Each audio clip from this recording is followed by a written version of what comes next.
My dad demanded I show up to my sister's wedding or my tuition stopped today. What he did not know was that tuition money was not even his to control. As for the groom, I had seen his face before under 3 different names. By the time the rehearsal dinner started, the trust account was already being drained. They thought I came home to fold programs, but I came home to freeze the money and expose who they really were. My name is Stella Rivera, and at 10 o'clock on a rainy Tuesday night in Portland, the only thing I wanted to commit to was the glow of my laptop screen. My final exams were less than 48 hours away. The coffee in my mug had gone cold an hour ago, but the adrenaline of impending deadlines was doing a fine job of keeping me wired. Outside, the Oregon rain battered the window pane, a rhythmic gray static that usually helped me focus. Tonight, however, the noise inside my apartment was far more intrusive. My phone vibrated against the hardwood desk. Then it buzzed again, and again. It was a relentless drilling sound that demanded attention. I did not need to flip the screen over to know who it was. The caller ID would say Dad, but the energy radiating from the device was purely Damon Rivera. He did not call to chat. He called to command. I let it go to voicemail. 3 seconds later, the text messages started piling up like overdue bills. Pick up the phone. Stella, your sister is crying. We are not doing this again. I rubbed my temples, trying to push the headache back behind my eyes. I had moved 2,000 miles away to escape this specific frequency of drama. Yet modern technology made sure the Rivera family chaos was always just a notification away. Then came the notification that froze my fingers over the keyboard. It was a text message, longer than the others, and it carried the weight of a gavel strike. Come home for Brielle's wedding. Be here by Thursday rehearsal. If you are not in Savannah by then, your tuition payments stop today. I stared at the words. The screen brightness seemed to flare up, burning the ultimatum into my retinas, before I could even process the audacity of the threat. My email pinged. It was the follow-up strike. A signature move of Damon Rivera. He liked to attack on all fronts to ensure submission. The subject line read, Family Obligations. The body of the email was sparse. Stripped of any warmth or paternal affection, it simply said that this family does not support ingrates. Attached to the email was a high-resolution image of the wedding invitation. It was heavy on gold leaf and embossed script, screaming expensive elegance. It was an invitation to witness the coronation of Brielle, the Princess of Savannah, Georgia. It was also a challenge. I pushed my chair back and stood up. Walking to the window, my reflection in the dark glass looked tired, but my eyes were hard. They thought this was about leverage. They thought they held the purse strings that allowed me to live my life in Portland, studying specifically what I wanted to study. I pulled up my banking app on my phone. Face ID unlocked the screen, revealing a balance that would have made Damon choke on his scotch. The number was healthy. It was more than healthy. It was enough to cover my rent, my living expenses, and my tuition for the next 2 years without breaking a sweat. I had been working freelance risk analysis and data processing since my sophomore year. I was good at it. I was efficient, ruthless with details, and I billed accordingly, but I never told them, in the Rivera household. Success was a zero-sum game. If I did well, it was seen as an attempt to overshadow Brielle. If I made money, it was seen as independence, and independence was viewed as rebellion. So I let them believe they were supporting me. I let them believe their checks were the only reason I had a roof over my head. It kept the peace. It made them feel powerful, which was the only love language Damon and Maris understood. My mind drifted back to the dynamic that had defined my entire existence. Brielle was the golden child, the sun around which our family orbited. I remembered when we were teenagers. Brielle had managed to bake a cake that did not collapse in the middle. My mother, Maris, had acted like she had discovered a new element on the periodic table. They threw a dinner to celebrate her domestic prowess. That same week, I had brought home a state-level award for a mathematics competition. Damon had glanced at the certificate, muttered a generic good job, and then asked me to move my trophy so he could put Brielle's cake on the display table. That was the rule. Brielle was the star. I was the audience. Brielle was the fragile flower that needed watering with money and attention. I was the cactus they expected to survive on nothing. I looked back at my father's text message. If you are not in Savannah by then, your tuition payments stop today. Something about the phrasing snagged in my brain. I sat back down and opened the student portal for my university. I navigated to the billing section. I knew what I would see, but I needed to confirm it. Balance due, $0.00. I had paid the semester tuition myself 3 weeks ago. I had done it because the check Damon sent got lost in the mail twice, and I did not want a hold on my registration. I had paid it, and I had never asked him for reimbursement because I knew he would turn it into a fight. So, if Damon was threatening to cut off tuition that was already paid, what money was he talking about? My father was a man of control, but he was also a man of details. He would not threaten to cut a funding stream that did not exist. He believed he was paying it, which meant the money was leaving his account. I felt a cold chill that had nothing to do with the Portland rain. Someone was withdrawing money labeled for my education, but it was not going to my university. I looked at the picture of the wedding invitation again. The gold leaf, the heavy cardstock. The venue was one of the most expensive historic estates in Georgia. Brielle's dress probably cost more than my car. A theory began to form in my mind. It was ugly, and it was sharp. I opened a new tab on my browser and booked a one-way ticket to Savannah, Georgia. I did not book a return. I needed flexibility. I selected a seat on the earliest flight out the next morning. Then I went to my closet. I did not pack a bridesmaid dress. I did not pack party clothes. I pulled out my sleek, charcoal gray carry-on. Into it went 3 days of clothing, high-waisted trousers, crisp button-down shirts, a structured blazer. This was not a homecoming wardrobe. This was armor. I was not going back as Stella the daughter. I was going back as Stella the auditor. I zipped the suitcase shut with a decisive sound. The text message from my father still glowed on my phone screen, a digital ultimatum designed to make me beg. He expected me to call him in tears, terrified of being expelled for non-payment. He expected me to come home and fold programs and smile for the photos and be the prop in Brielle's perfect week. He had absolutely no idea who was coming home. I turned off the lights in my apartment, leaving only the city glow filtering in from the street. I whispered to the empty room, my voice steady and low. If they want to use my tuition to control me, then I'm going to find out exactly whose money they are using to tie the knot. The humidity of Savannah hit me the moment I stepped out of the rideshare, a heavy, wet blanket that smelled of marsh mud and Confederate jasmine. I stood on the sidewalk in front of my childhood home, but it did not look like the house I grew up in. It looked like a staging ground for a military operation disguised as a fairy tale. The front lawn, usually manicured to within an inch of its life, was currently occupied by a fleet of white vans. Men in matching beige polos were unloading crates of hydrangeas and scaffolding for what looked like a tent city being erected in the backyard. I walked up the driveway, dragging my charcoal suitcase behind me. The wheels rumbled against the pavement, the only sound that felt grounded in reality. I opened the front door and was immediately assaulted by the scent of lilies. They were everywhere. Every flat surface in the foyer was covered in vases of white blooms. It smelled like a funeral for a very expensive ghost. My mother, Maris, came clicking down the hallway in her heels. She looked frantic. Her hair sprayed into a helmet of perfection that defied the humidity. When she saw me, her face arranged itself into a smile that did not quite reach her eyes. It was a muscle memory, not an emotion. She pulled me into a hug that lasted exactly 2 seconds. Her body was stiff, a rigid board against mine.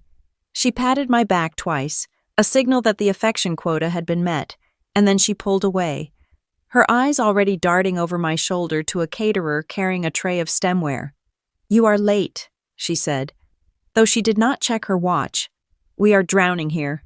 Stella, put your bag in the den. The guest room is full of garment bags." I did not even get a hello. I did not expect one. Before I could answer, my father appeared from the living room.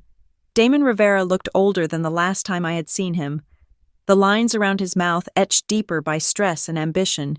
He did not look at my face. He looked at my hands to see if they were empty.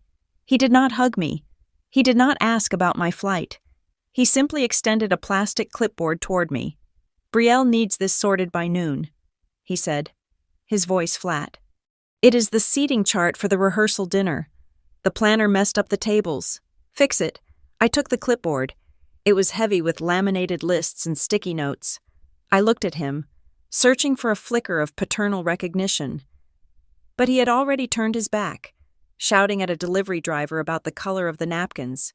I was not a daughter returning home. I was a free employee who had finally clocked in. I walked into the living room, which had been converted into the command center for Brielle's perfect week. And there she was. My sister sat in the center of the room on a velvet armchair, surrounded by a court of bridesmaids who looked terrified. Brielle was holding a piece of cardstock, tears streaming down her face. She looked beautiful. Of course, she always did, but the beauty was sharp, frantic. "This is Comic Sans," she wailed, waving the cardstock. Why would they use a font that looks like a lemonade stand sign for my menu? It was not Comic Sans. It was a standard calligraphy script, but nobody corrected her. The bridesmaids cooed and patted her arm, murmuring that it was a tragedy, a disaster, a crime against aesthetics. I stood by the doorway, watching the performance. This was the dynamic. Brielle was the sun, burning hot and volatile, and we were all just planets hoping not to get scorched. Then, the back door opened, and the groom walked in. I had never met Caleb Vaughn in person. I had only seen the perfectly curated photos on social media. In the flesh, he was even more polished. He wore a linen suit that probably cost more than my entire semester of rent. His hair was swept back, his teeth were blindingly white, and he moved with the easy confidence of a man who had never been told no. He walked over to Brielle, kissed her forehead, and whispered something that made her stop crying instantly. Then he looked up and locked eyes with me. His smile did not falter, but there was a beat of assessment. A scanner running a barcode. "You must be the famous Stella," he said, walking over with his hand extended, the financial wizard of the family. His grip was firm, dry, and practiced. "I am Stella," I said, keeping my face neutral. I did not know I was famous. Caleb laughed. A rich baritone sound that seemed designed to fill a room. "Your father talks about your head for numbers all the time. He says you are the practical one." I looked at Damon, who had wandered over.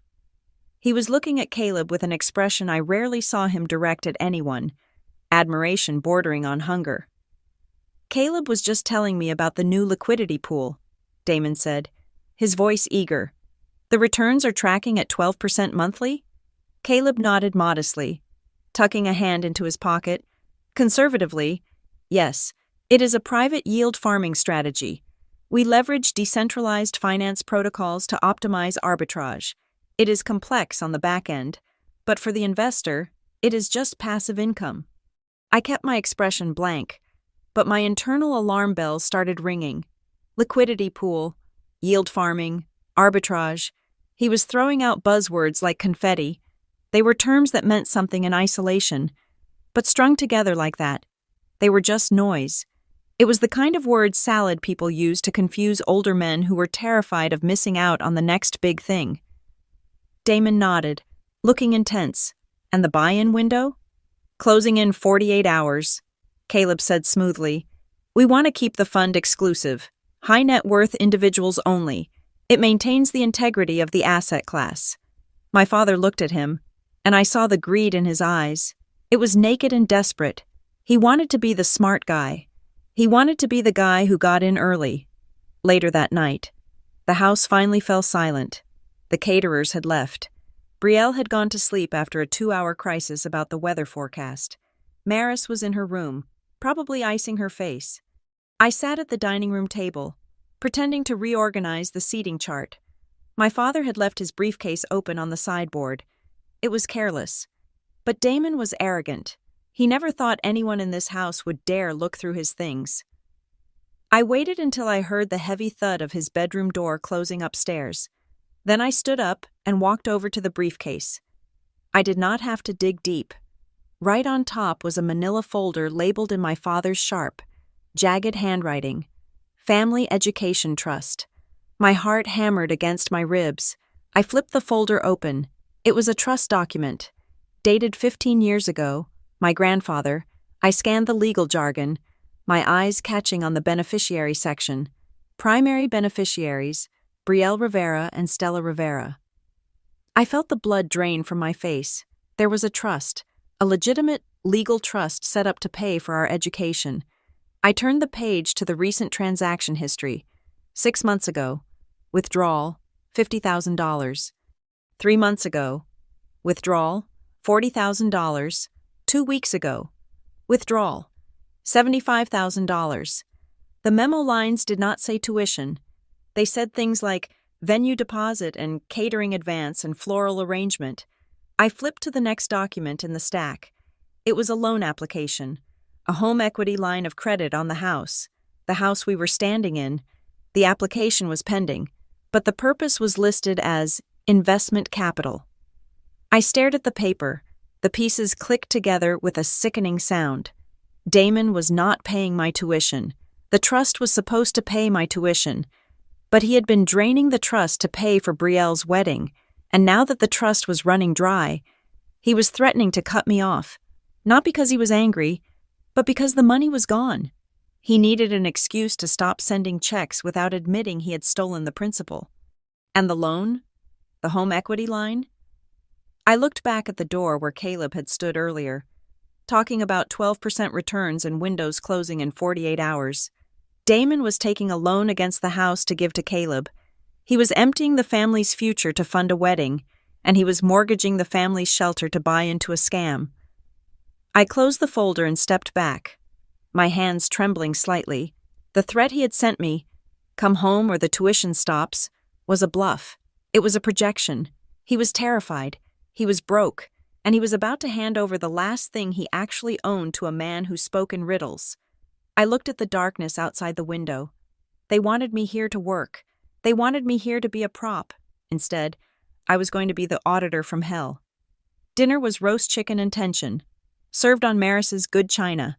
Caleb sat at the head of the table, my father's usual spot, while Damon sat to his right, leaning in like an acolyte listening to a prophet.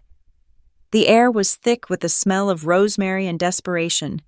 Caleb was in the middle of a monologue about the platform, using his fork to punctuate the air. "It is not just about yield," Caleb said, his voice smooth and practiced.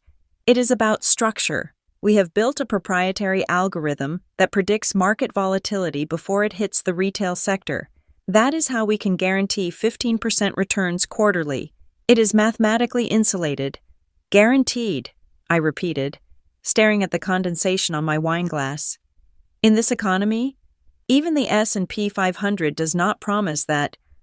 "It is a closed-loop system," Caleb smiled, not missing a beat. "We hedge against the downside automatically." I decided to test the ice. "Who is the custodian bank?" Caleb blinked, his fork pausing halfway to his mouth. "Excuse me?" "The custodian," I said, looking up to meet his gaze. "If you are holding client assets, you need a third-party custodian to ensure the funds are not commingled. Is it JP Morgan? State Street? Who holds the actual funds?"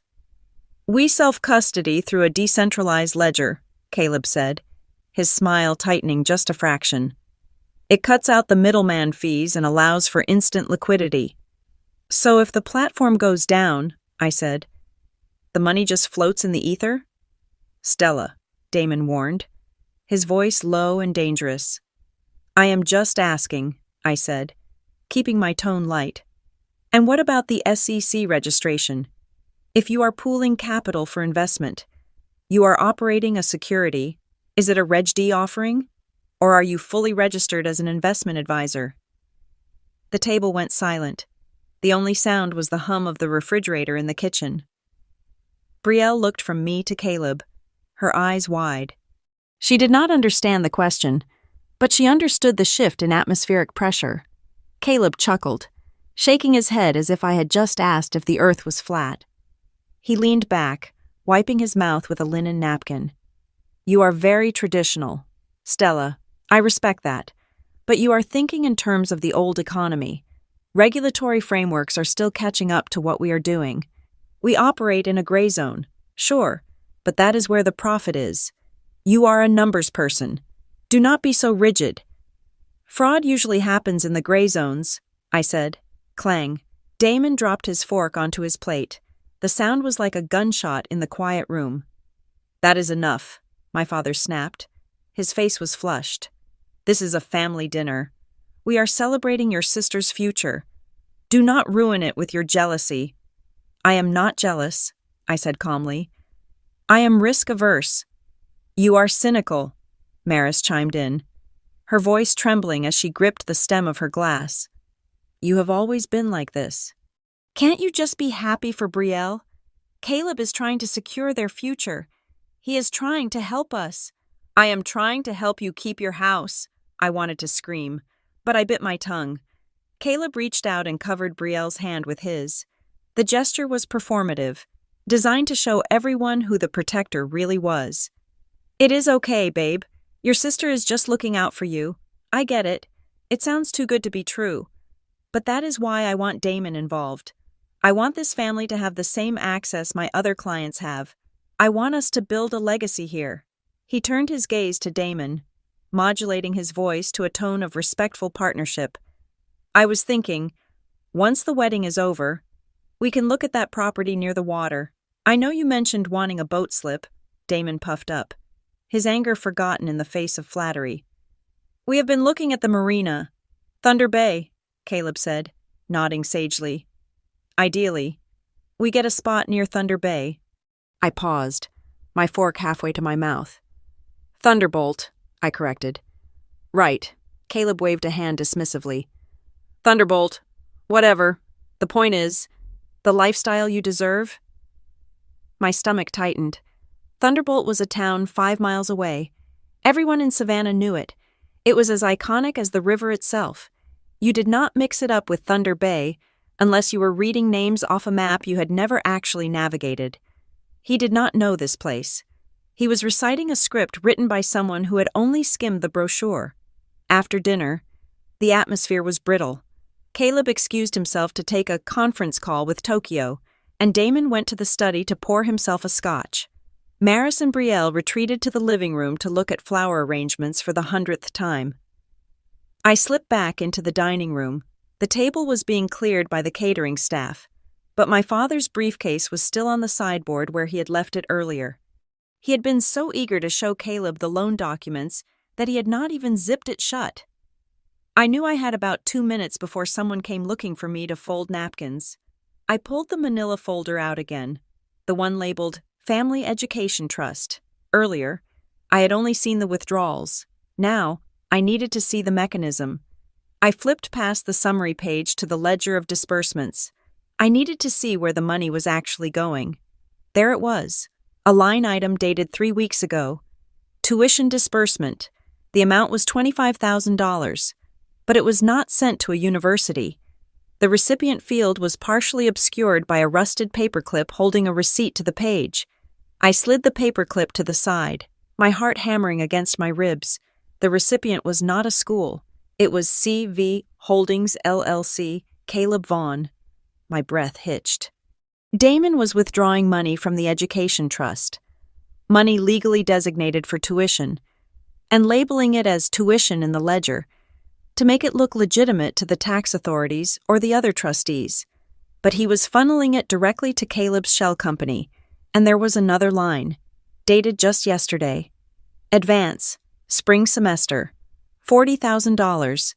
Classes for the spring semester had started in January. It was now mid-February. There was no tuition due. This was not a tuition payment. This was a looting. I looked at the date again. Yesterday, the day Damon had sent me the threat. He needed me to come home, not because he wanted to pay my tuition, but because the trust bylaws likely required a verification of enrollment for any disbursement labeled tuition. He needed me physically present. Or perhaps he needed my signature on a waiver I had not seen yet, to release the next tranche of cash. My tuition was the cover story. The wedding was the distraction. The reality was that my father was laundering my grandfather's legacy into the pocket of a man who did not know the name of the town next door. I heard footsteps in the hallway. I shoved the folder back into the briefcase and snapped the latch shut just as Brielle walked in. "Mom wants to know if you are going to help," she said, her voice petulant. "Or are you just going to stand there and judge everything?" I turned to face her. She looked so small. Despite the expensive dress and the diamond on her finger, she was drowning in a fantasy, and she had no idea the water was rising. "I will help," I said, forcing a smile that felt like glass in my mouth. "I am just checking the numbers." "You and your numbers," she sighed, rolling her eyes. "Boring." She walked away. I looked at the closed briefcase one last time. It was not boring. It was a crime scene, and I had just found the murder weapon. The humidity of the house was suffocating, but the air inside the rusty Anchor coffee shop was frigid. It was a dive bar masquerading as a cafe on the edge of the historic district, smelling of burnt espresso and old wood. I chose a table in the back corner, facing the door. It was the kind of habit you picked up after spending 3 years working in risk analysis at Stonebridge Compliance Solutions. You learned to watch the exits, and you learned that the most dangerous things usually looked perfectly normal until you ran the background check. I opened my laptop. The screen glowed blue against the dim lighting. I was not Stella the sister anymore. I was Stella the analyst. First came the corporate scrub. I pulled up the state business registry for CV Holdings, LLC. Caleb had talked about international networks and decentralized finance protocols during dinner. The reality on my screen was much more mundane. The entity had been formed 4 months ago. The registered agent was a generic service in Delaware that shielded ownership for a fee of $200 a year. I traced the mailing address listed on the filing. It was not a high-rise in the financial district. I pulled it up on Street View. It was a mail drop box in a strip mall next to a dry cleaner in Atlanta. There was no office. There were no employees. There was just a metal box where my father was sending tens of thousands of dollars of my tuition money. I switched tabs to social media. This was where the modern con artist lived and died. Caleb's Instagram was a masterpiece of lifestyle marketing. There were photos of him on a yacht in the Mediterranean, holding a glass of champagne. There were shots of him in a bespoke suit in a boardroom in Singapore. I started clicking through the likes and comments. It was an echo chamber. The comments were generic. Fire emojis, flexing arm emojis, accounts with names like Crypto King 99 and Hustle Harder. There were no tags from actual people, no college roommates making inside jokes, no cousins wishing him a happy birthday. It was a profile built by a bot farm to create the illusion of popularity. I scrolled back 2 years, then 3. The history was strangely flat. No bad hair days, no blurry photos, just perfect, high-contrast success. Then I saw it. In a photo dated 18 months ago, Caleb was holding a cigar. His cuff had ridden up slightly, revealing the underside of his wrist.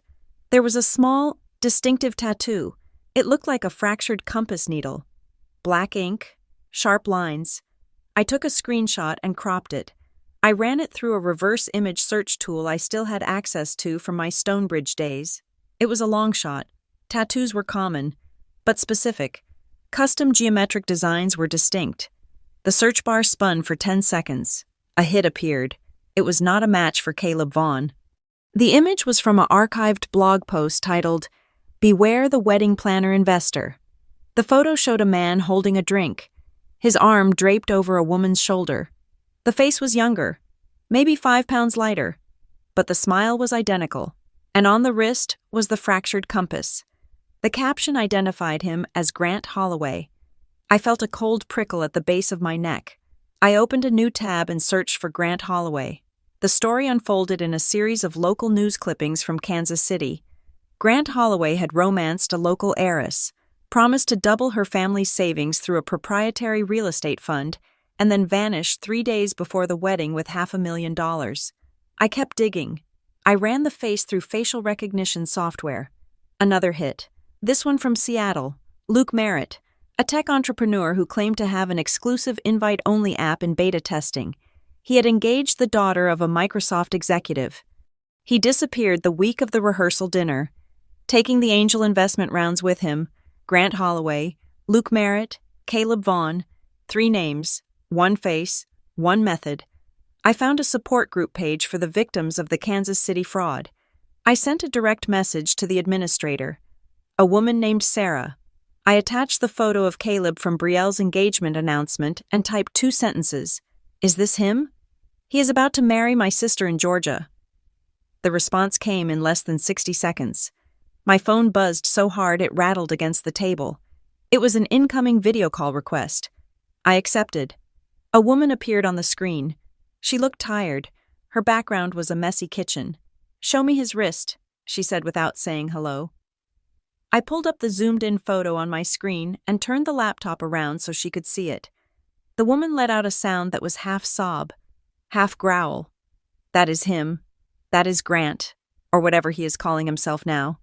She leaned into the camera, her eyes intense. Listen to me. He does not just take the money. He destroys the family. He finds the weak link, usually the dad who wants to feel important or the mom who wants the perfect wedding, and he feeds them exactly what they want to hear. He makes them feel like they are the smart ones, like they are in on a secret. My father's face flashed in my mind. The way he looked at Caleb with naked adoration when they talked about yield farming.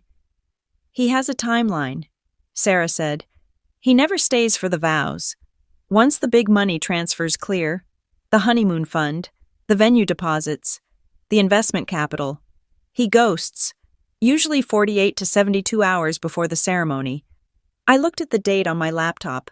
The wedding was Saturday. Today was Wednesday. We were in the kill zone.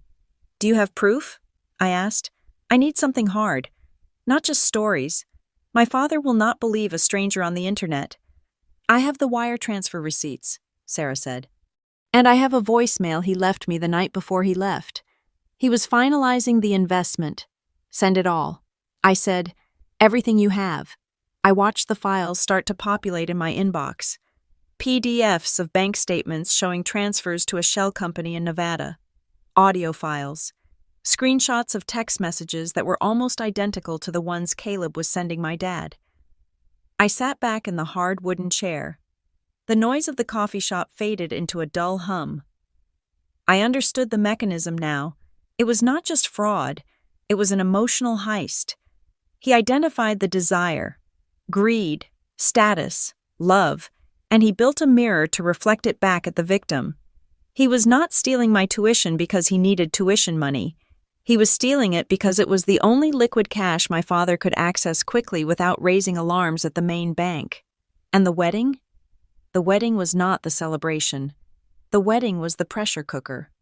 It created a deadline that forced people to make irrational financial decisions because they were stressed and emotional. I looked at the timeline I had sketched out on a napkin. Wednesday. Finalize the investment. Thursday. Rehearsal dinner. The distraction. Friday. The disappearance.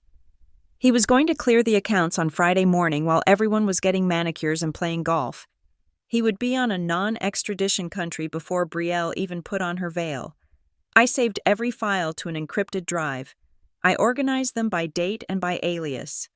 Evidence A, the shell company. Evidence B, the tattoo match. Evidence C, the pattern of prior convictions. Evidence D, the victim testimony. I closed the laptop. My hands were steady now. The anger was gone, replaced by the cold, hard clarity of a professional who had just found the anomaly in the dataset. I was not going back to the house to scream. I was not going back to cry. I was going back to dismantle him. I packed my bag and walked out into the humid Georgia afternoon. The sun was shining, but all I could see were the storm clouds gathering over my father's house. I had 48 hours to stop a ghost. The lunch spread on the patio was a masterclass in denial. There were finger sandwiches, iced tea in crystal pitchers, and a tiered tray of macarons that cost more than my first car. My mother, Maris, was arranging napkins with the focus of a bomb disposal technician. Brielle was scrolling through her phone, likely checking the weather for the 50th time that hour. Damon was pacing near the railing, his phone pressed to his ear, leaving a voicemail for a banker who had clearly stopped taking his calls. I sat there with my laptop bag at my feet. The weight of the hard drive inside it felt radioactive. I had spent the last 2 hours organizing the evidence I found at the coffee shop. I had the timeline. I had the photos. I had the victim statements. I knew exactly who Caleb Vaughn was, or rather, who he was not. I waited until Damon hung up the phone and sat down. He looked agitated, his face flushed with the kind of high blood pressure that comes from chasing money you do not have. "I need everyone to listen to me," I said. My voice was not loud, but it cut through the humid air like a scalpel. Maris looked up, annoyed. "Not now. Stella, we are discussing the rehearsal dinner seating. This is not about the seating," I said. I reached into my bag and pulled out a single manila envelope. I slid it across the glass table. It stopped right in front of my father. "It is about Caleb." Brielle let out a dramatic sigh, dropping her phone onto the table. "Oh my God, here we go. What did he do now? Did he pick the wrong wine? Did he forget your birthday?" "He is not who he says he is," I said, keeping my eyes on Damon. Damon did not open the envelope. He just stared at it with a look of pure exhaustion. "What is this? More of your internet conspiracy theories?" "The man manages millions of dollars. Stella, he does not have to explain himself to a girl who analyzes spreadsheets for a living." "Open it," I said. Damon ripped the envelope open. He pulled out the first photo. It was the side-by-side comparison I had made. On the left, Caleb at their engagement party, raising a toast. On the right, Grant Holloway at a gala in Kansas City, 3 years ago. I pointed to the wrist in both photos.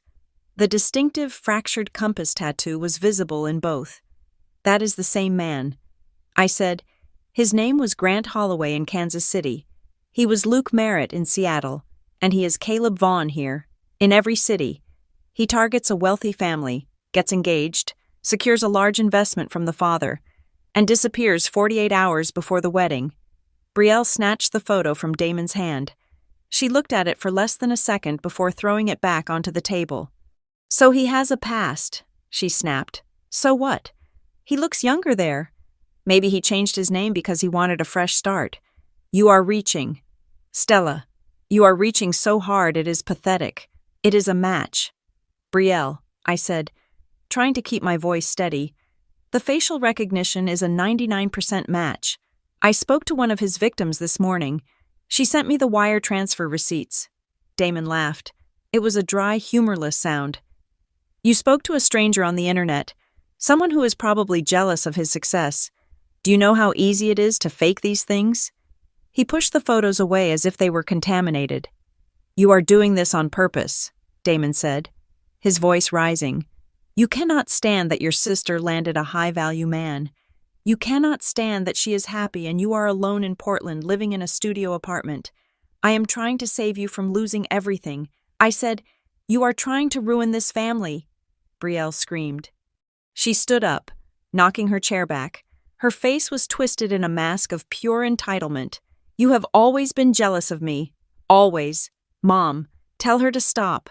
Maris looked at me, her eyes pleading. "Stella, please, just let us have this week. Why do you have to be so difficult?" I looked at them. They were terrified. They were so terrified of the truth that they would rather believe a lie that cost them everything than admit they had been fooled. Damon stood up, leaning over the table. His shadow fell across me. "I have had enough," he growled. "I brought you here to support your sister. If you are going to spread lies and poison this wedding, you can get out. I am not leaving until you look at the bank statements," I said. Reaching for the second file, I said enough. Damon slammed his hand on the table. The crystal pitcher rattled. "If you say one more word about Caleb, I am cutting your tuition. Today, right now, I will call the registrar and cancel the check. I will pull the funding so fast your head will spin. You will be kicked out of that program before you land back in Portland." The silence that followed was heavy. Brielle looked smug. Maris looked away. Damon looked triumphant. Thinking he had played the ultimate trump card, he thought he held the leash. I looked at him. I felt a strange sense of calm wash over me. It was the calm of a demolition expert who had just cut the final wire. "You cannot cut my tuition." "Dad," I said. Damon sneered. "Watch me. You cannot cut it because you do not pay it." I said. The sneer faltered slightly. "Excuse me?" I reached into my bag again. This time, I pulled out a stack of papers clipped together. I placed them gently on the table, right on top of the rejected photos of Caleb. "These are my university billing statements for the last 2 years. I said, "Look at the payment source. It is not your account. It is mine." Damon stared at the papers. He did not move to touch them. "I have been paying my own tuition for 4 semesters. I continued, my voice gaining strength. "I have a job, a good one. I saved every dollar I made because I knew, deep down, that you would try to use money to control me one day. I knew you would hold my education hostage to make me obey you." I leaned forward. "So go ahead, call the registrar. Tell them you are stopping payments that you never made." The room went dead silent. The only sound was the wind chimes clinking softly in the distance. Brielle looked confused.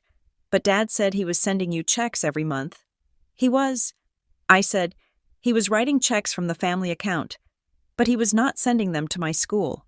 I turned my gaze to Maris. She had gone pale. Her hand was covering her mouth. Where did that money go? "Damon?" I asked. Damon's face turned a violent shade of red. Do not you dare sit there and lie to me to win an argument. I am not lying." I said, "and I am not done." I pulled out the final document. It was a copy of the ledger page I had photographed from his briefcase the night before. I also saw the Family Education Trust. "Dad?" Maris made a small, strangled noise in her throat. "I saw the withdrawals," I said. Locking eyes with him, I saw the $50,000, the $40,000, the $75,000, all labeled as tuition or educational expenses, but none of it went to a school. Damon opened his mouth, but no words came out. He looked like a man who had been punched in the gut. "That trust was set up by grandfather for our education," I said, gesturing to Brielle and myself. "It is a legal entity. It has a fiduciary duty attached to it." I stood up, smoothing the front of my blazer. "If you are using that trust to threaten me," I said, my voice dropping to a whisper that carried more weight than a scream, "then you are admitting that you are controlling money that does not belong to you. You are admitting to embezzlement." Brielle looked at Damon, waiting for him to explode, to deny it, to throw me out. But he didn't. He just stood there, gripping the edge of the table, his knuckles white. "You stole my tuition money," I said, "and you gave it to a con artist who is going to leave your daughter at the altar." I picked up my bag. "You have until tomorrow to explain to me why there is a loan against this house," I said, "or I'm going to the bank myself." I turned and walked back into the house, leaving them in the ruins of their denial. The silence behind me was deafening. I sat in the driver's seat of my rental car with the air conditioning blasting against the Georgia heat. My hands were not shaking.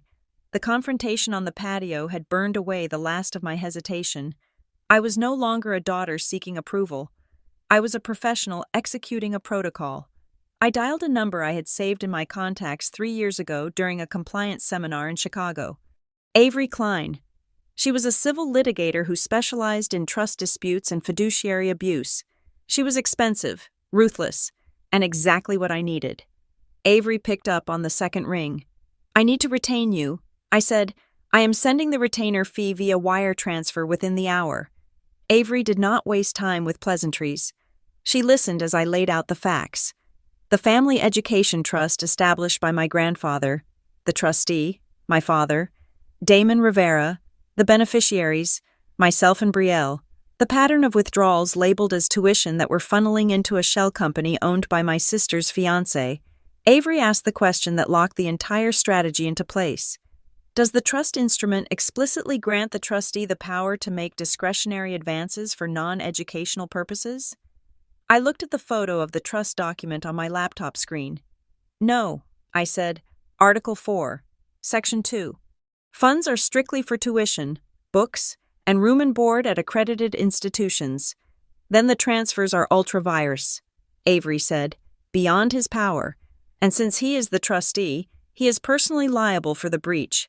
But we do not just want to sue him later, we need to stop the money now. Who holds the actual funds?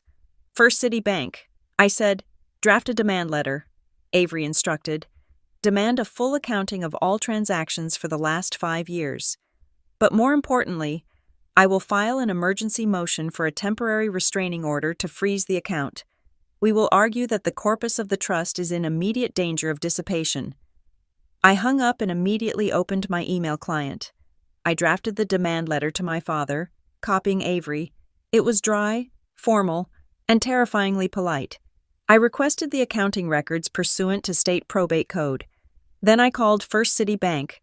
I did not ask for customer service. I asked for the fraud department. When the agent came on the line, I did not sound like a hysterical family member. I sounded like an auditor.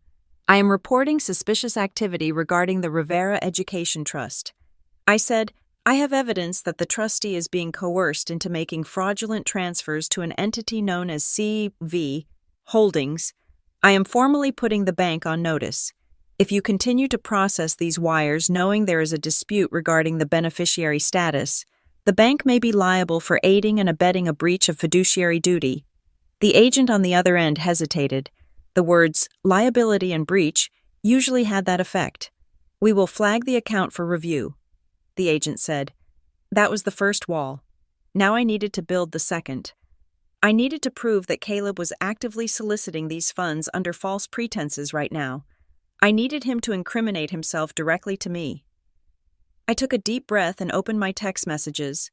I had to play the only role Caleb respected. The greedy investor, I typed. Dad is furious, but I cannot stop thinking about the numbers you mentioned at dinner. 12% monthly? If I have liquid capital from my own savings. Is it too late to get a position before the wedding? I pressed send. The response came in less than 30 seconds. Caleb did not text back. He called. I let it ring twice before answering. I needed to seem hesitant. Hello? Stella. Caleb's voice was warm, practically dripping with charm. I knew you were the smart one. Forget what your dad said. He is just stressed about the catering. Business is business. I kept my voice low. I have about $50,000 in a high-yield savings account. It is barely earning 4% a year. If you can actually guarantee 12%, I would be an idiot not to move it. Exactly, Caleb said. That is the mindset. Look, the fund is technically closed to new partners until next quarter. But for family, I can pull some strings. I can open a private sidecar allocation for you. What is the buy-in process? I asked. I will text you the wiring instructions, he said. You wire the funds, and I will have my team generate the digital keys. You will see the balance on the dashboard by Monday. I paused. I needed the paper trail. I cannot just wire $50,000 without documentation. Caleb, I said, my bank will flag it. I need a subscription agreement or a service contract, something that outlines the terms and the refund policy, and I need the full legal name of the entity receiving the funds for my tax records. Caleb sighed. A short, impatient sound. We usually handle the paperwork after the funds clear to speed up the lock-in rate, he said. That is not how I work, I said, injecting a bit of professional stubbornness into my tone. No contract, no wire. Fine, he said, his voice tightening. You really are a compliance officer, are not you? I will email you a standard agreement. But you need to wire it by end of business today if you want this month's yield. 5 minutes later, an email landed in my inbox. It was a PDF titled Investment Agreement. I opened it. It was a joke. The formatting was inconsistent. The jurisdiction clause listed Nevada, but the arbitration clause listed Florida. There was no mention of a custodian. The refund policy was a single vague sentence about best efforts, But the most damning part was the wiring instruction at the bottom. Beneficiary: C.V. Strategic Ventures. Bank. A small regional bank in the Cayman Islands. It was not the same account he was using for my father. It was a new one. He was casting a wide net, trying to catch whatever cash he could before the clock ran out. I did not wire the money. Instead, I saved the email. I took screenshots of the text messages where he promised a guaranteed return, a direct violation of securities law. I downloaded the metadata of the PDF, which showed it had been created 3 hours ago by a user named admin. I created a new folder on my secure drive. Exhibit E: Solicitation of Unregistered Securities. Exhibit F: Fraudulent Inducement. I sat back in the car seat. The engine was still humming. My father thought this was a family squabble. He thought I was fighting for attention. He had no idea that I was not building a defense. I was building a prosecution. I forwarded the entire packet to Avery Klein with a 2-word subject line. Pull the trigger. I had closed the exits. I had frozen the assets. Now, I just had to wait for Caleb to realize that the ATM had stopped dispensing cash. The wedding was in 48 hours. But the war had already begun. The email from Avery Klein arrived at 2 in the afternoon, breaking the silence of the guest bedroom where I had set up my temporary war room. The subject line was simply, "Documentation received." Attached was the full transaction history of the Rivera Family Education Trust, obtained directly from the compliance officer at First City Bank. I downloaded the PDF and opened it. The screen was bright, but the numbers were dark. I scrolled through the ledger. It was a massacre. There were entries labeled tuition disbursement, Stella Rivera. I looked at the dates.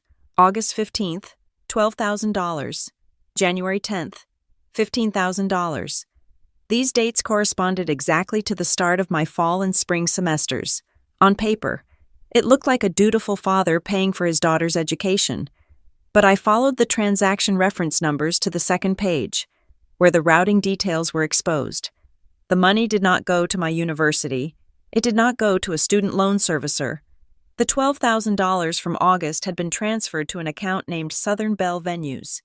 The $15,000 from January had gone to Elite Bridal Couture. I felt the air leave my lungs. My father had not just stopped paying my tuition.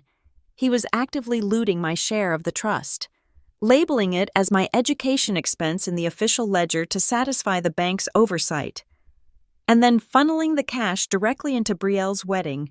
He was charging me for the party I was currently being forced to work at. I cross-referenced the dates again. Every time he had threatened to cut me off, every time he had sent a text message demanding compliance or gratitude, he had just made a withdrawal. The threats were not about discipline, they were a smokescreen. He needed to keep up the charade that he was supporting me so that the other trustee, likely a silent partner or the bank itself, would not question why tuition payments were stopping. As long as the line item said, Stella Rivera, tuition, nobody looked too closely at the destination routing number. I closed the laptop. My hands were cold. I walked downstairs. The house was buzzing with activity.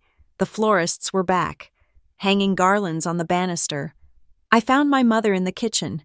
She was polishing silver, her hands moving with a nervous, repetitive rhythm. She looked up as I entered, her smile tight. "Did you finish the seating chart?" she asked. I walked over to the island and placed the printed bank statement on the marble counter. "Mom, look at this." Maris wiped her hands on a towel. "I do not want to argue about money. Stella, your father is handling everything. Read the line item," I said, my voice low. She looked down. Her eyes scanned the page.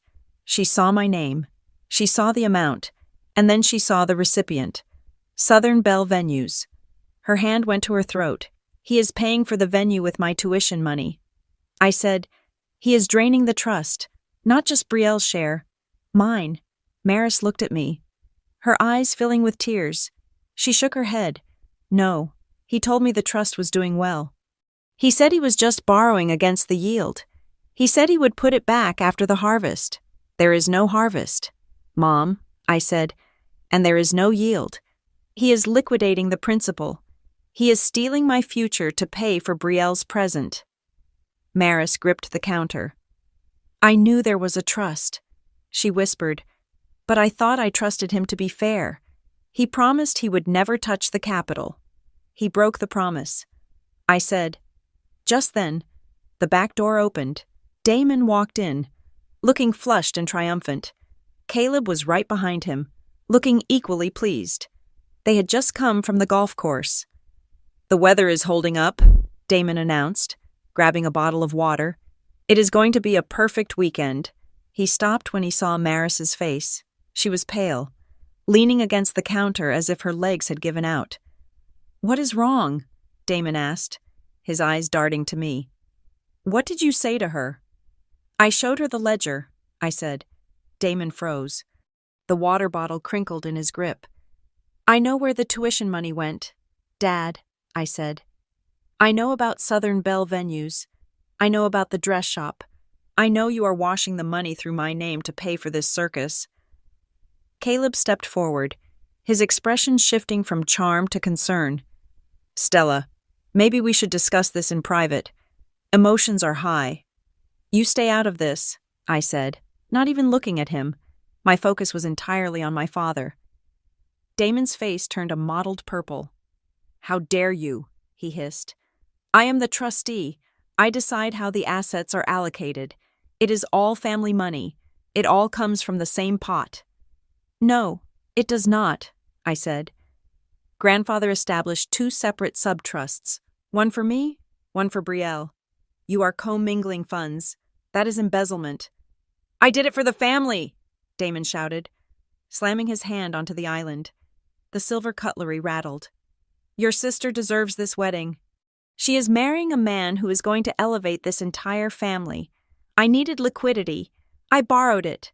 I will pay it back when Caleb's investment matures. You stole it, I said. And you threatened to cut off my education to keep me in line while you did it. Family means sacrifice, Damon roared.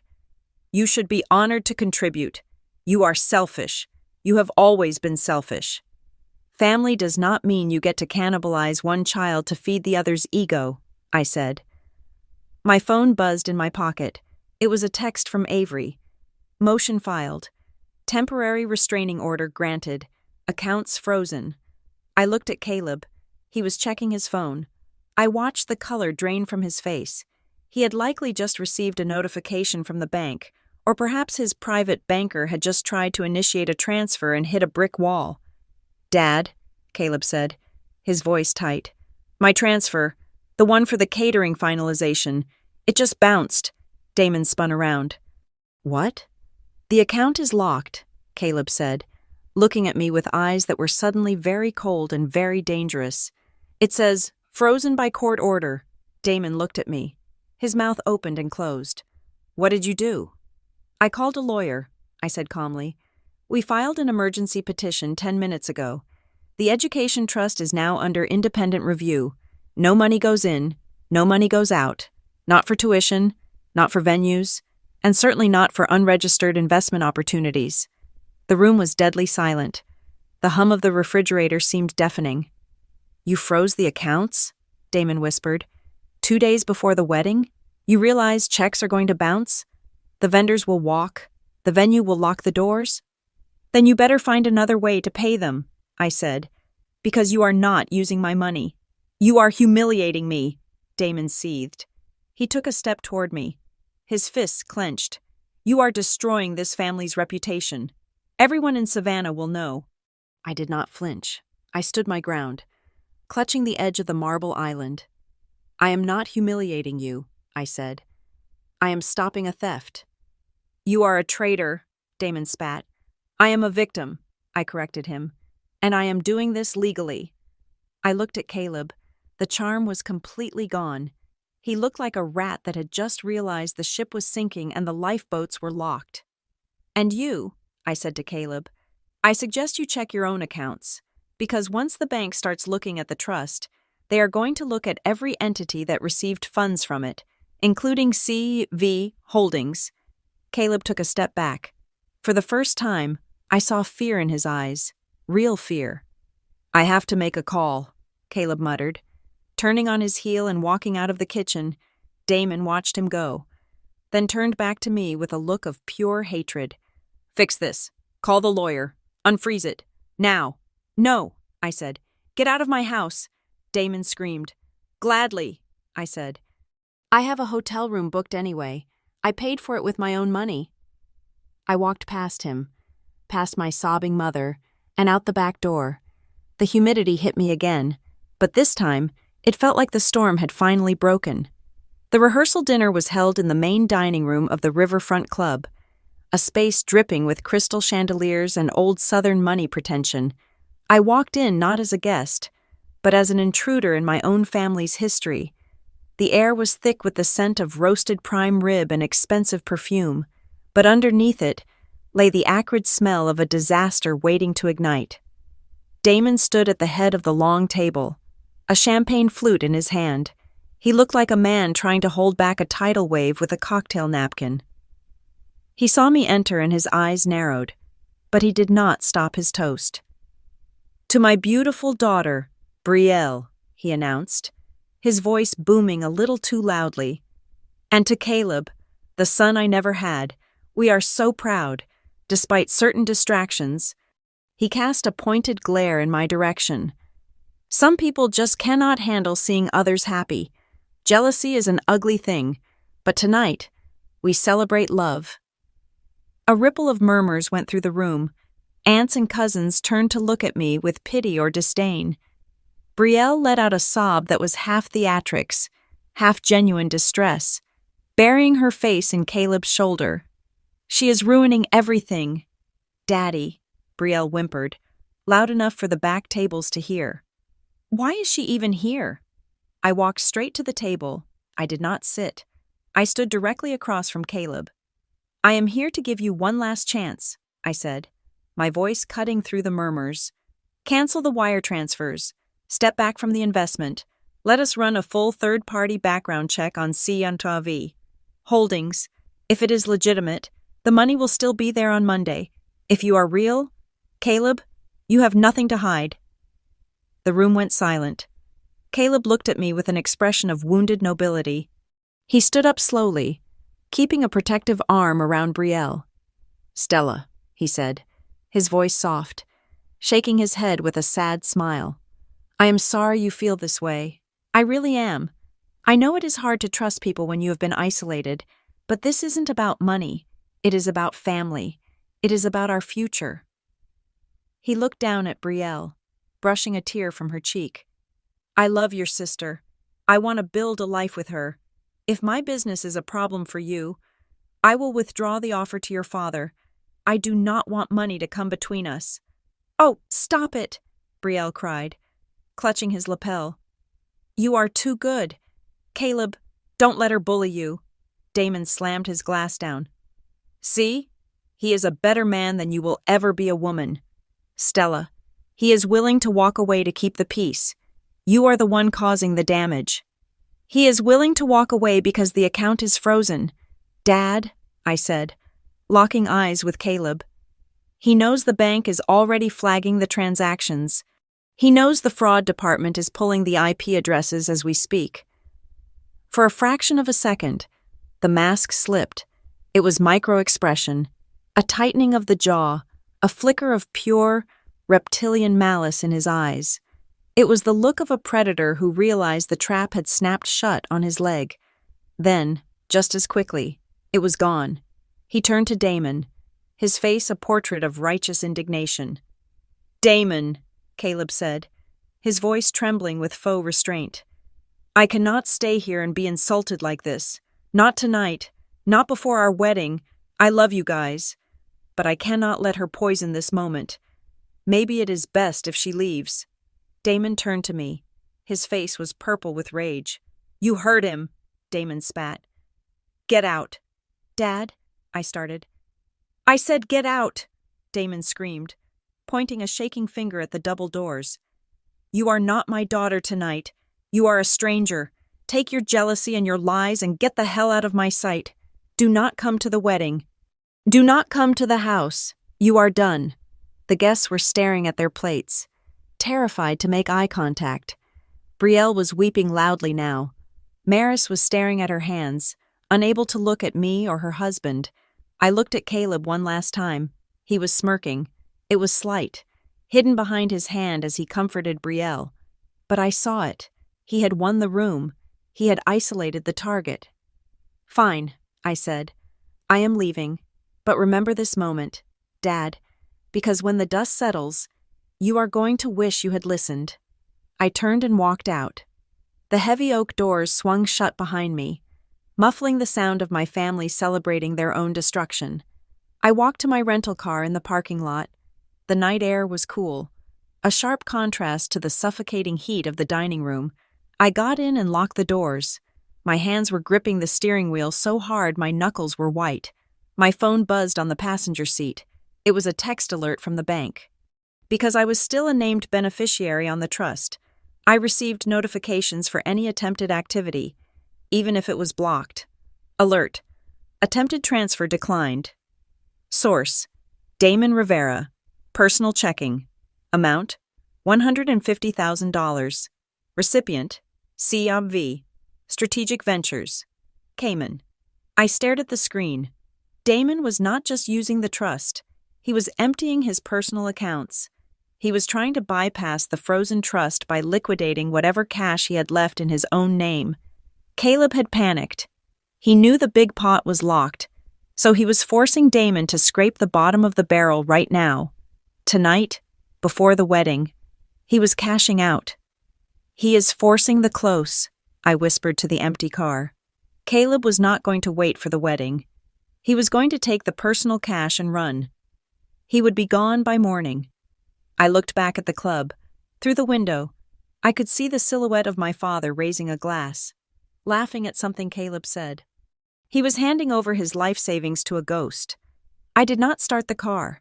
I did not drive back to the hotel to cry. I picked up my phone and opened the encrypted messaging app I used with Avery. I typed 3 words: execute phase 2. I put the phone down and watched the river flow by in the darkness. I had been kicked out of the family, but I was the only one fighting for it, and I was about to turn the rehearsal dinner into a crime scene, 36 hours after I walked out of the rehearsal dinner. The silence in my hotel room was shattered. It did not start with a bang, but with a vibration. My phone buzzed against the nightstand. Then it buzzed again, and again.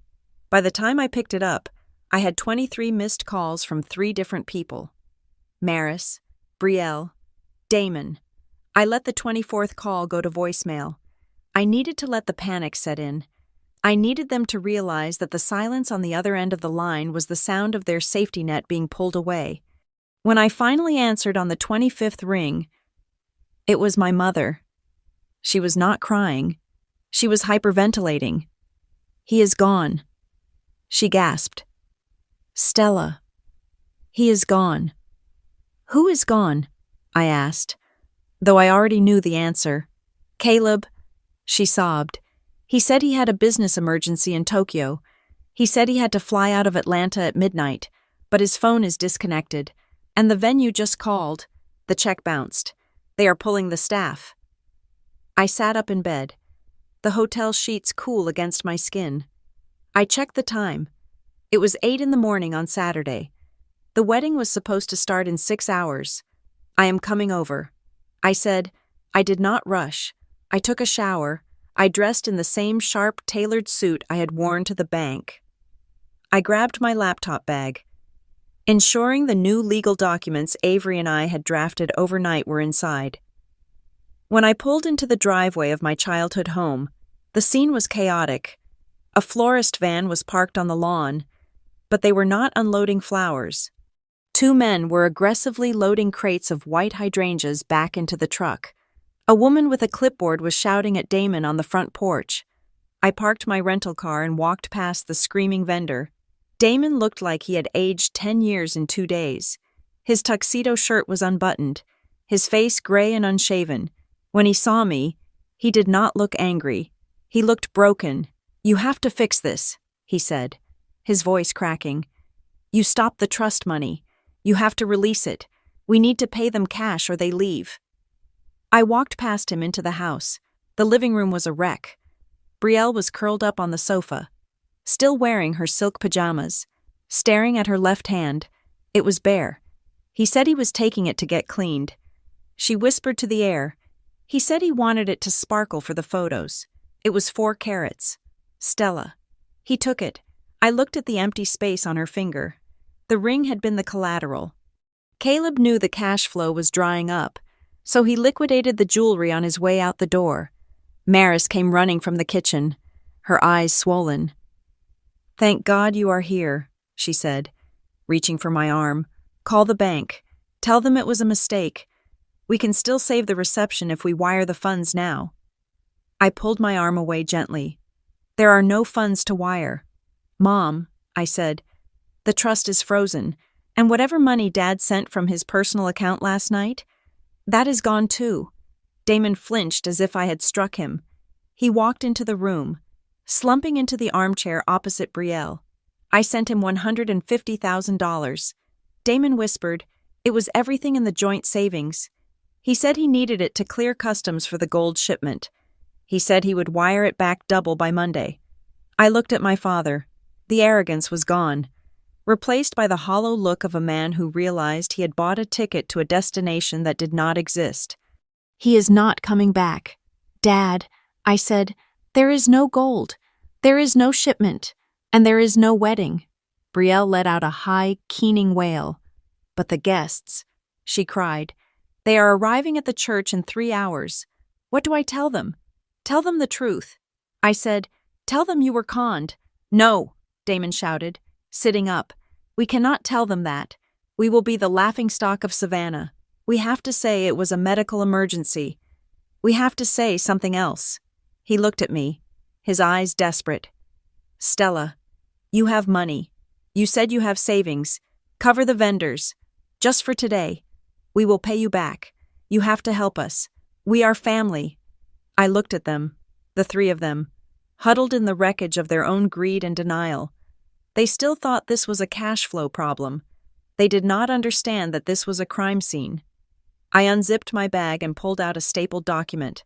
I placed it on the coffee table. "I will help," I said, "but I will do it my way." Damon looked at the papers. "What is this?" "Terms," I said. I stood in the center of the room, looking down at them. "Condition 1, I said, holding up a finger. "I will contact the vendors and negotiate a settlement to prevent lawsuits. I will use my own funds to cover the immediate cancellation fees. But not a single cent goes to you.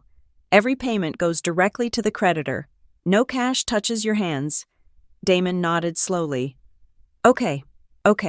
Condition 2, I continued. "You will go to the police station with me today. You will file a formal report against Caleb Vaughn, also known as Grant Holloway. You will provide them with every text, every email, and every bank transfer record." Damon shook his head violently. "No police. If we file a report, it becomes public record. The papers will get hold of it. Everyone will know I was stupid enough to lose the house money. Everyone is going to know anyway when the foreclosure notice hits the door." I said, "Because that is what happens next. You leveraged the house, remember?" Damon went pale. "Condition 3, I said, pointing to the document on the table. "You sign this. Right now." Damon picked up the papers, his hands trembling. "What is it?" "It is a voluntary resignation of trusteeship," I said. "You are stepping down as the trustee of the Family Education Trust. You are appointing an independent, court-approved fiduciary to manage what is left of the assets. You are signing away your right to control the money." Damon dropped the papers. "I cannot do that. That is my father's money. It is my responsibility. You forfeited that responsibility when you used my tuition to buy a wedding dress." I said, "I am the head of this house," Damon shouted, a weak echo of his former bluster. "You are trying to castrate me in my own living room. I am trying to keep a roof over your head." I shot back. Brielle sat up, wiping her eyes. Her face was splotchy and red. "You are enjoying this, aren't you? You always wanted to win. You always wanted to prove you were smarter than us." I turned to my sister. She looked like a child playing dress-up in a nightmare. "This is not about winning, Brielle," I said softly. "I do not want to win. I want safety. I want to know that when I pay for a degree, the check clears. I want to know that my parents are not going to be homeless because they wanted to impress strangers. I turned back to Damon. He was staring at the pen I had placed next to the document. You have a choice, Dad, I said. You can keep your pride, refuse to sign, and watch the bank take the house while the vendors sue you for breach of contract, or you can sign the paper. Let me handle the cleanup, and keep your home. Damon looked at Maris. She was weeping silently, her face buried in her hands. She did not look up to save him. She knew there was no one else left to call. It is humiliating, Damon whispered. It is necessary. I said, choose, Dad, your face or your roof. The room was silent. The only sound was the ticking of the grandfather clock in the hall, counting down the minutes to a wedding that would never happen. Damon reached out. His hand shook so badly he could barely hold the pen.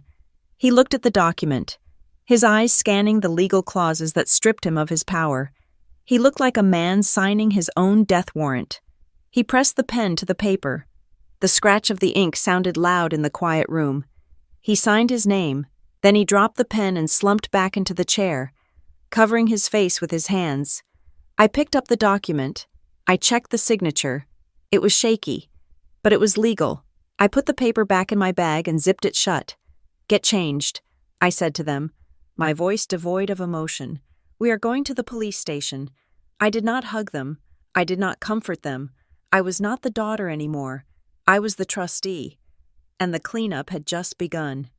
The fluorescent lights of the Savannah police station hummed with a low, irritating buzz that felt like it was drilling into my skull. It had been 4 hours since I walked Damon into the precinct, but the real breakthrough did not happen in the interrogation room. It happened on my laptop screen, sitting on a metal table in the hallway. My phone rang. It was the fraud investigator from First City Bank. We got him. He said, the voice was dry, professional, and deeply satisfying. I leaned forward, pressing the phone to my ear. How? He panicked. The investigator explained. When we froze the trust and flagged the large transfer from your father's personal account, Caleb, or whatever his name is, hit a liquidity wall. He was trying to buy a one-way ticket to Macau, but his primary cards were declined because of the flags we placed on Seats V Holdings. So, he made a mistake. He tried to access an old dormant account to pay for the flight, an account under the name Luke Merritt. I closed my eyes and let out a breath I felt like I had been holding since Tuesday. Luke Merritt, the name from Seattle, the name from the second victim I had found. He triggered a dormant activity flag. The investigator continued. We matched the IP address of the login to a burner phone located at the Atlanta airport rental car return. State police are moving in now. I hung up and looked at my father. Damon was sitting on a plastic chair, his head in his hands. He looked small. The bluster, the arrogance, the patriarchal demand for obedience. It had all evaporated, leaving behind a terrified old man who had gambled his family's security on a lie. They found him. I said, he is at the airport. We did not go to the airport, but the police brought him back to the county jurisdiction for processing. Brielle insisted on seeing him. She said she needed closure. She said she needed to hear him say he was sorry. She did not get what she wanted. When they led Caleb down the hallway in handcuffs, he did not look like the charming investor who had held court at the rehearsal dinner. He looked annoyed. He looked like a man who had been inconvenienced by bad service at a restaurant. Brielle stepped forward, her eyes red and swollen. Caleb? She whispered. Why? We were going to be happy. Caleb stopped and looked at her. There was no love in his eyes. There was no regret. There was only a cold, flat assessment. You were the mark. Brielle, he said, his voice devoid of emotion. It is nothing personal. It is just volume. If your sister had not frozen the accounts, I would have been gone by yesterday. You were just overhead costs. Brielle recoiled as if he had slapped her. The officer shoved Caleb forward, and he disappeared around the corner without looking back. That was the moment the fantasy finally died. It did not die with a bang or a dramatic speech. It died with the casual cruelty of a man who saw my sister not as a person, but as a line item on a spreadsheet. The fallout over the next 2 days was a slow, painful grind of bureaucracy, using the evidence I had compiled, the fake investment contracts, the shell company registration, the victim testimonies from Kansas City and Seattle. The district attorney built a case for wire fraud and grand larceny. Because we had caught him before he left the state, the jurisdiction was clear, but the criminal case was the easy part. The financial wreckage was the hard part. I sat at the dining room table, the same table where Damon had threatened to cut my tuition, and laid out the new reality. "The house is safe," I said, sliding a document toward Damon, but only barely. "I negotiated with the bank to rescind the unauthorized transfer from your personal account since we proved it was part of a fraud scheme in progress. The money is back in your savings, but it is frozen pending the investigation." Damon nodded, not making eye contact. "As for the trust," I continued, my voice steady, "the court has approved the emergency motion. You are permanently removed as trustee. A professional fiduciary from Stonebridge has been appointed to manage the remaining assets." I looked at him. "This means you have no access to the capital. You cannot borrow against it. You cannot invest it. It is locked down for its original purpose: education." Damon looked up. His eyes were pleading. "Stella, please. The neighbors, the family, they are asking questions. They want to know why the wedding was canceled. They are hearing rumors about police." I waited. "You have to tell them something," he said, his voice trembling. "You are good with words. Write a statement. Tell them it was a mutual decision. Tell them Caleb had a health crisis. We have to save our reputation. If they know I was scammed, I will be ruined." I looked at this man who had been willing to let me drown to save his own ego. I looked at the way he was still trying to manipulate the narrative. Even as the walls were crumbling around him, "No," I said. Damon blinked. "What? I'm not writing a statement." I said, "And I'm not lying for you. But you have to help." He insisted. "You are the one who exposed it. You broke it. I did not break it." I said, standing up. "I stopped the bleeding. I fixed the finances. I saved your house. That is my contribution. I am not responsible for your pride." I walked over to where Brielle was sitting. She was staring out the window at the empty backyard where the tent had been taken down. "Brielle," I said. She turned to me. She looked tired, stripped of the makeup and the false eyelashes and the princess persona. For the first time in her life, she looked like an adult. "You have a choice," I said. "You can let this destroy you, or you can learn from it. But you need to know one thing. The trust is now strictly for tuition. If you want to go back to school, the money is there. If you want to start a business, you can apply for a grant. But there will be no more handouts, no more perfect weeks." Brielle nodded slowly. She did not argue. She did not call me jealous. "I think I need to get a job," she whispered. "I think that is a good idea," I said. I packed my bag that afternoon. There was no tearful goodbye at the door. Maris hugged me, but her embrace was tentative, filled with the awkwardness of a mother who realized she had backed the wrong child. Damon stayed in his study, unable to face the daughter who had outmaneuvered him. I drove to the airport in silence. I did not look back at the house. I did not feel a sense of triumph. I felt a sense of completion. I had done what I came to do. I had audited the books, and I had closed the account. When I landed back in Portland, it was raining. The gray sky felt welcoming after the suffocating humidity of Georgia. I unlocked the door to my apartment. It was quiet. It was small, but it was mine. Every piece of furniture, every book, every bill, it was all mine. I walked over to my desk and opened my bag. I pulled out my degree certificate, which I had picked up from the university registrar before I left. I had graduated with honors. I had done it while working full-time, while navigating my family's drama, while paying my own way. I took a hammer and a nail and hung the framed degree on the wall above my desk. It was not just a piece of paper, it was a receipt. It was proof that I had paid the price, and I had received the value. I opened my laptop and logged into my bank account. The balance was still healthy. I initiated a transfer, but not to a savings account. I opened a new website I had been building in my spare time.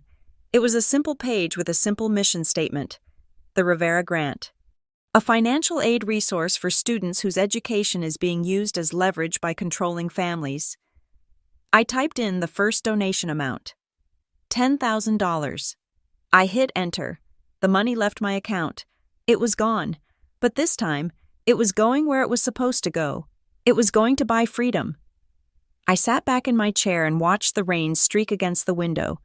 My father had told me that family means sacrifice. He was wrong. Family means support. And if you cannot find it in the people who raised you, you have to build it yourself. There are some bridges that do not need rebuilding. Some doors should only open from your side. And sometimes, the only way to win the game is to flip the board and walk away. Thank you so much for listening to this story. It was a long journey, but I hope you enjoyed seeing justice served.